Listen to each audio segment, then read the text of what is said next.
అవమానాలను దాటి లక్ష్యం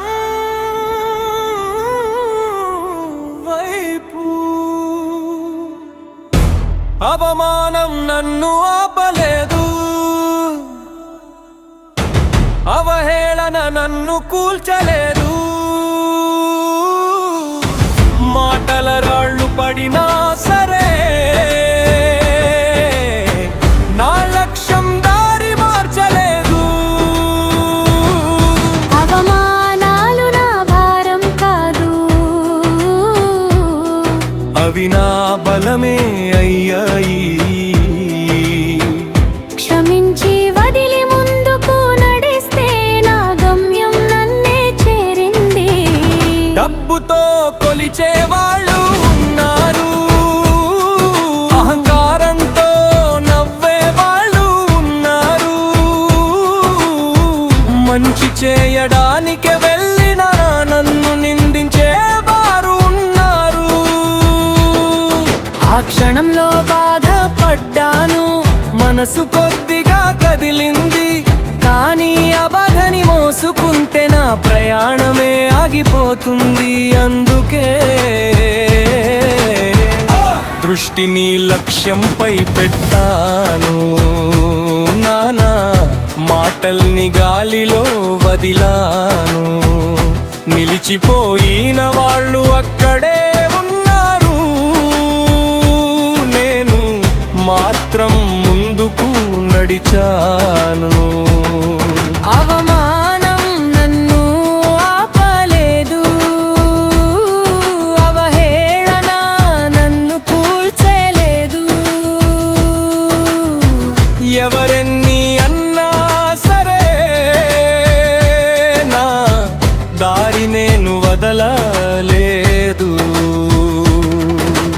రాళ్ళు విసిరితే తిరిగి రాళ్ళు వేస్తే యుద్ధమే మిగిలిపోతుంది.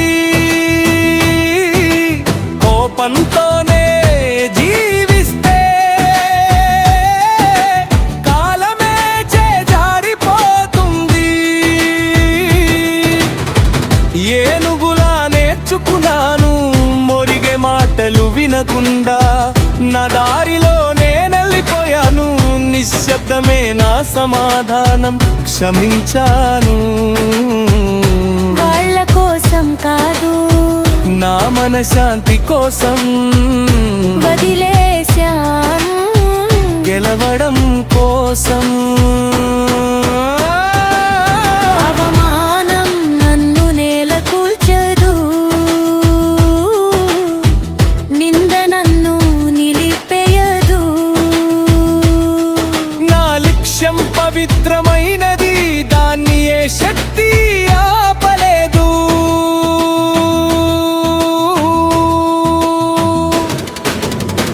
ప్రపంచం రంగుల రంగులది,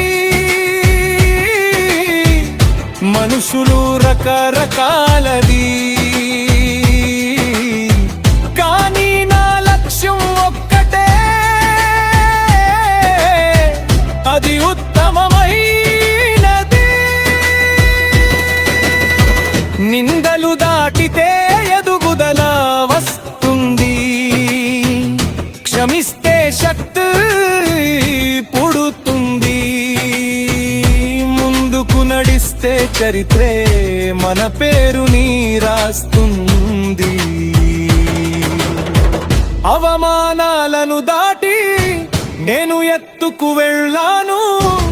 క్షమించి వదిలేసి నా జీవితాన్ని గెలిచాను. అవమానాలు అక్కడే మిగిలాయి, లక్ష్యం మాత్రం నన్ను చేరింది.